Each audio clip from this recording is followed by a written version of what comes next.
Welcome to Newsmakers on CHCH Podcast for this Thursday, June 27, 2024. I'm Louie Butko. Thanks for checking in with us however you found us.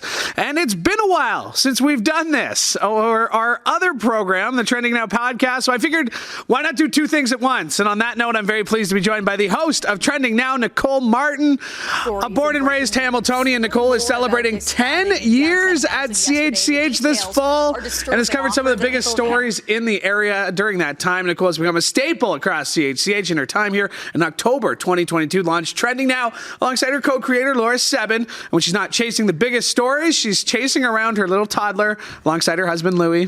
I could have gone even further back. Do you remember this one? Is this my demo? This is your 2021? demo.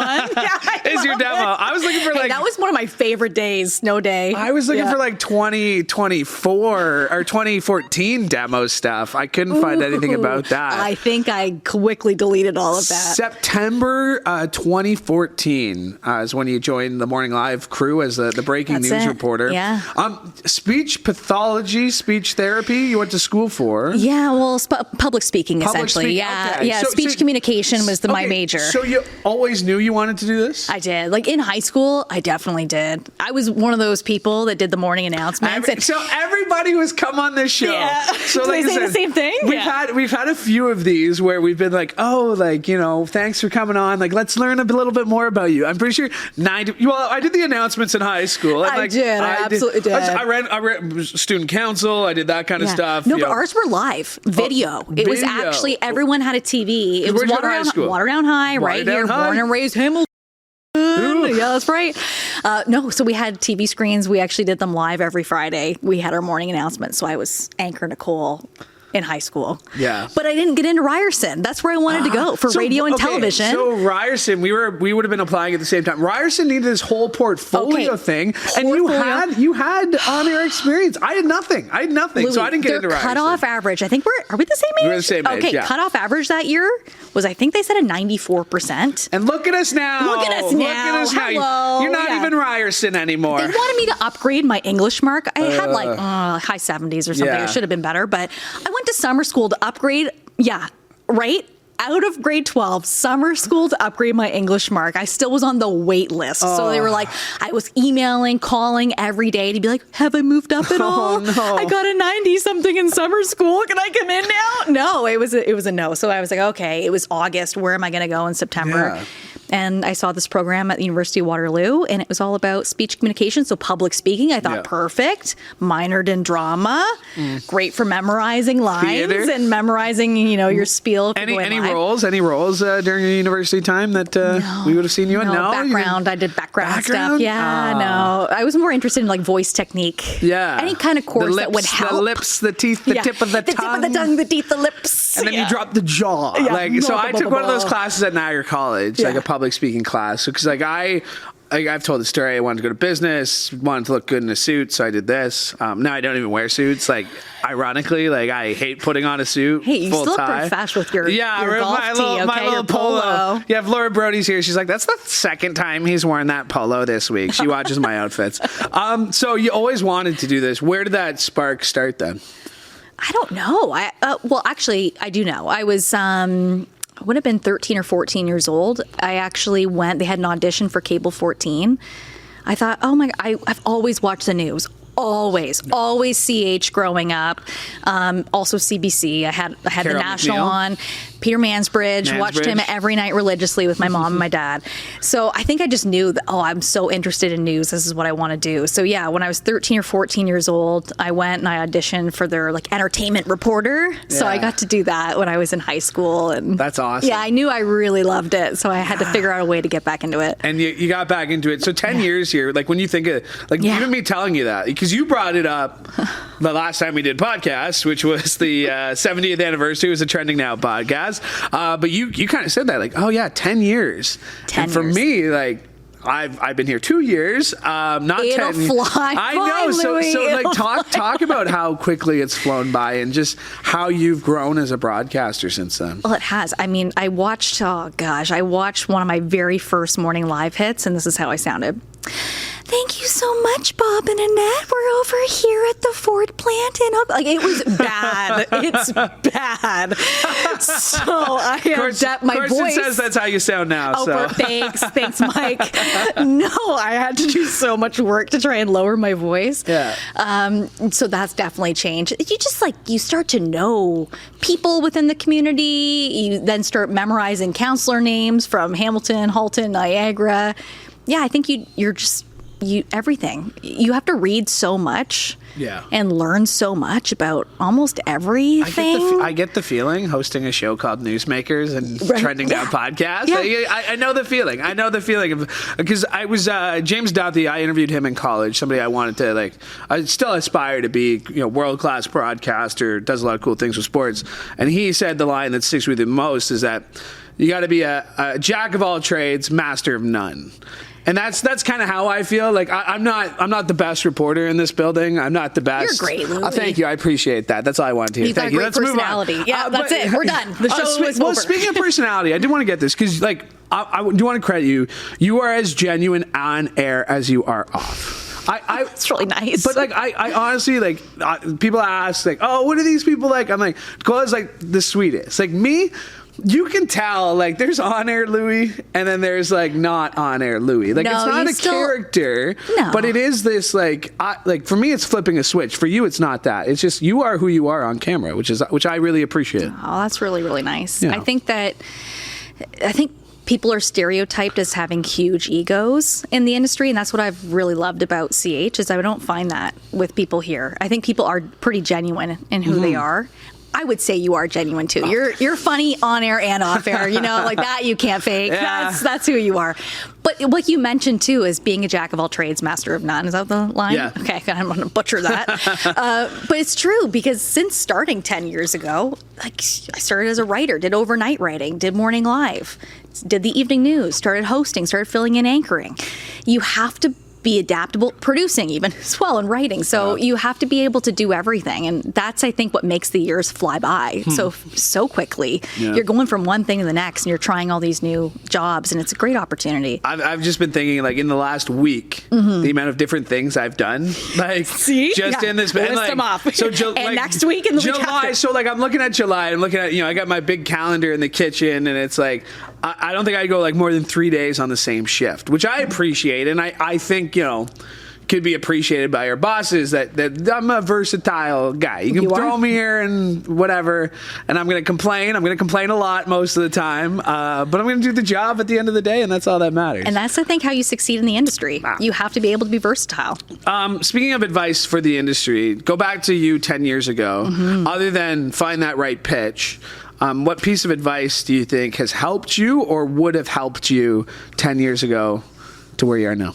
I think we just touched on it. Yeah. I think you have to be a team player, number one. You can't think, if you're a reporter or a host, that it's all about me. I've met people that are like that, but you have to know you work in a team. The whole product on air, it's a team effort to come together. So that's really important to have that different mindset, and also know it's going to be tough. It's going to be hard work. And I think this was something that I was shocked with, is not everyone's going to like you. Okay, so that, and to me, I was oh. How long did that take, though? How long did it take? How long did it take for you to realize and to not let it bother you that not everyone's going to like you? It still affects me to this day. I'll still get emails and come home, and my husband Louie will be like, oh, what's going on? I'm like, someone didn't like my eyebrows. They're too dark. Things like that, they stick with you. But you have to let that go. So you have to know, too, that and just focus on the job, focus on being fair, getting both sides of the story. And that's all that people should ask for. It is something entirely different when you are the person on camera and getting the responses. It is one thing for someone close to you, someone you love, someone you trust, to tell you it's okay. It does, it's just some idiot on the internet. Yes, it's just some idiot on the internet, but they're not talking to you. They're not attacking you. They're not making fun of you or I'm the one on camera. This is my job. I have to go on camera every day. I do find it is a weird, there's not too many people who know that feeling of, even if I was on camera once, I still got to go back on and do it tomorrow. Exactly. Like it is hard not to read the comments, and it's hard not to let it affect you. And it's even harder to hear other people outside of the bubble. No kidding. And again, I'm not flattering ourselves here, but we are on camera. Like, we don't have a choice. I can't just not go on air the next day because somebody hurt my feelings. Oh, yeah, you have to keep going on. Yeah. Oh, for sure. I think one of the hardest days was coming back after the mass layoffs in 2015.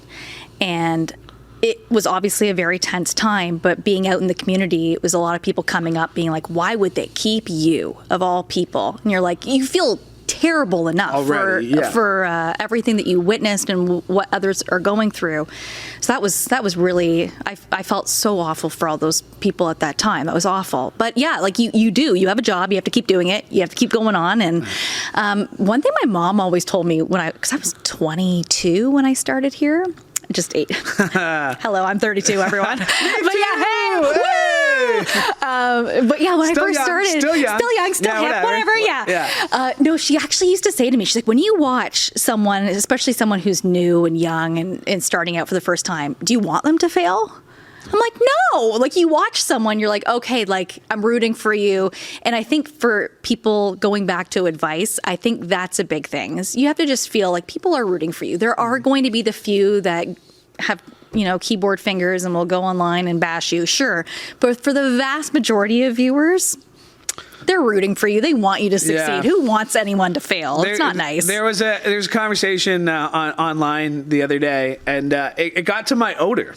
What? Which was a new one for me. I think it said he looks like he smells or something like that. And I was like, that's a new one. That's a new one. And like, I would hope my coworkers would tell me if I smell. Well, I just want to set the record straight. We stand close together for Trending Now on Fridays, and you do not. I've never. Thank you. Never. Can we cut this part out and put it on? If anything, online? It would be me and like my coffee breath. I'm probably the disgusting one of the two of us. Question says he tells me every day I smell, but I thought he smells good. Like, I thought that's what he meant. It smell good. All right, let's talk about Trending Now, because right now, I'm getting the text messages. We are going through a bit of a transition on Trending Now. We mentioned it a couple of weeks ago that Laura Sebin, our longtime co-creator and producer of the show, is moving on.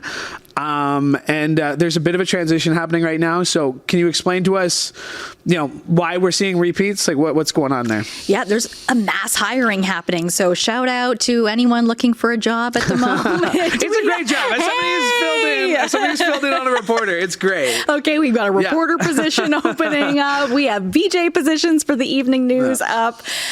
So yeah, there's just a lot of hiring taking place and a lot of training taking place. And so with a situation like that, there just have been days where there hasn't been enough staff to do the full show. And so, we're doing repeats for now. We're doing a lot of work behind the scenes. Absolutely. We're putting together a nice show that can run at any time, looking at all the trends so far with entertainment, news, sports, everything for the year so far. So that'll be coming your way next week. Yeah. And that's pretty much where we're at the moment. Moving on from Laura, obviously irreplaceable. Helped you build the show to what it is. What are you nervous about without Laura there? Everything. Are you kidding me? You've talked to Laura many a times.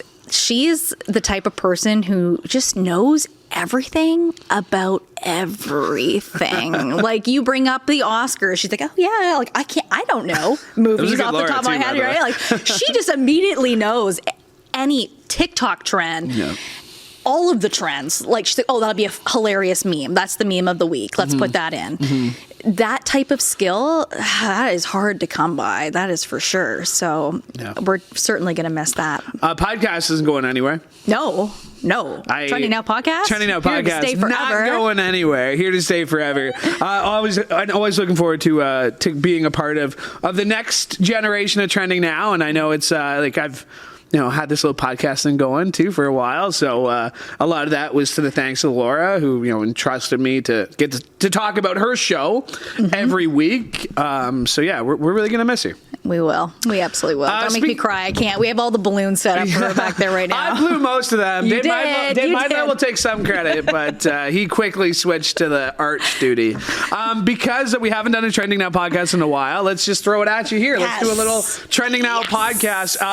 What would definitely be on the show tomorrow would be reacting to the Trump-Biden debate. I find it interesting that the attack has been Biden is a degenerate old man who can't speak and can't put two sentences together, to he's going to be on drugs. We need to drug test him. He's going to be on Adderall. He's going to be on cocaine. He's going to be on energy drinks. He's going to be on Mountain Dew. Pick a lane, people. Is he going to suck or is he on drugs? Is that the only two options here tonight? Yes. I don't know. It'll be very interesting to see, because I've been watching a lot of Biden's press conferences in their entirety, and he seems very with it when he is giving his press conferences. Obviously, he has a script. He's got teleprompters. But he won the debates 4 years ago. He really did. Not just Democrat analysts looking at it, but Republicans too. Biden came out on top. So it will be very interesting to see where his head is at 4 years later, because he's in his 80s. Trump's late 70s. Yeah. And Trump has said some strange things too that have been taken in a weird way. He might be losing it a little bit at times. The battery in the boat. Would you rather be electrocuted in the boat or die by shark? And the one thing is, he's also complaining. He's I don't use a prompter, but there's a videotape a week ago being the prompter's not working. This piece of shit's not working. So I don't know. I even remember during the pandemic too, he'd say things let's just inject Clorox into ourselves. You're where is this coming from? So who knows what either of them are going to say tonight. I really don't want to watch though. Oh, I really don't want. I feel I'll have secondhand just get the words out. Yes. Just say it. Well, I think there were some rules too. So the candidates agreed to appear at a uniform podium. Microphones will be muted throughout the debate except for the candidate whose turn it is to speak. And it's automatic too. It's just an automatic. Mute. Yeah. Oh, see, that won't be good for Trump. But he is very expressive with his faces. Remember when he was debating Hillary Clinton? He would just sneak up behind her too and stuff. So it's wild, the preparation that goes into a night like this. Well, apparently Trump has been prepping by interviewing with hostile news organizations, which included Corey Lewandowski, his former campaign manager on Newsmax. Biden has been holed up at Camp David, getting ready. All of his personal attorney puts on a full Trump persona and goes after him and their prep. But the surrogates are going out there and they're doing their thing. So it'll be interesting to see. It's the earliest presidential debate ever. We've talked about this, right? The election is in November. 4 months now, less than just over 5. Let me do the math there. 5 months. This is going to be a huge part of Trending Now for the next 5 months. No? I know. Buckle up. It's going to get wild and rocky. Here we go. Something else that's going to get wild and rocky. What's going on with the federal Liberal parties losing a seat that they'd held for decades in downtown Toronto? You look at the riding map now; it's a lot of red and one spot of blue in there now. A worrying sign, I guess, if you're Justin Trudeau and the governing Liberals, because it doesn't look good right now for them. No, there's a CBC article that just came out this morning talking about Liberal MPs apparently calling for a caucus meeting ASAP, and they may want Trudeau to step down. That will be very interesting. We could very well have a leadership contest for the Liberal Party before we even get to the election next year here in Canada. It's a shocking. It was close, obviously, between the Conservative and the Liberal candidate for Toronto St. Paul's.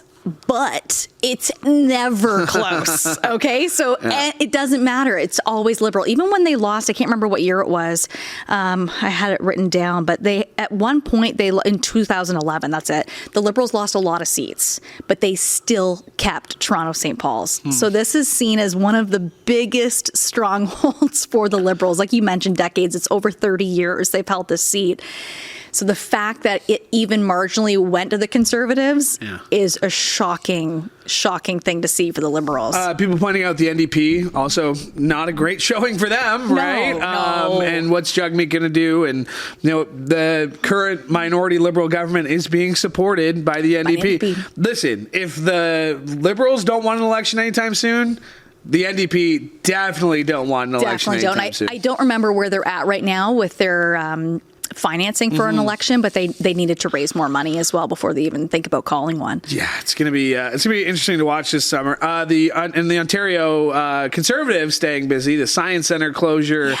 A lot of things happening this summer, and I know, why can't it just be like an easy-going summer? Yeah, I'm enjoying myself so far. I've been enjoying my summer. Not gonna lie. It's such a busy time. Yeah, let's. Like I said, you started Morning Live. I'm hosting Morning Live next week. Any advice when it comes to waking up early and setting those alarms? You haven't done it for a while, but many alarms, set many alarms. I was terrible, and I would go through McDonald's every single morning. Yeah, I had chicken nuggets like every day. 2:45 a.m. Chicken McNuggets. Yeah, they're still open. Great, I'm coming through. That's amazing. So yeah, make sure that you're fed. Okay. That always helps, right? You don't want to get headaches when you're on the job. And set a million alarms. Yeah, I got my watch, I got my personal phone, I got my work phone, and they're like on either side of the pillow. So it's just like... for me, I needed one like out of my bed. Oh, so you have to. Because to me, I am notorious for like just turning it off and falling back asleep and forgetting I even turned it off. So. Well, really appreciate you doing this. Thanks, Louie. You were my last guest on my last podcast, my first guest of this one, so thank you.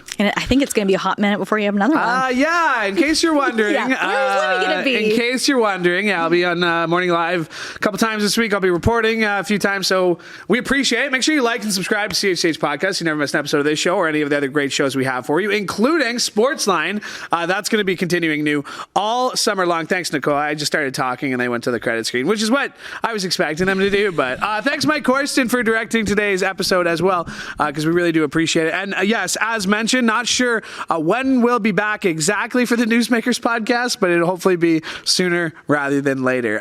One more time, thanks, Mike Corsten, and thank you for listening. Make sure to like and subscribe. Go to chch.com/podcast if you're watching. Scan the QR code on your screen. From all of us here at CHCH, I'm Louie Bucko. Have a happy Canada Day weekend, and we'll talk to you next time.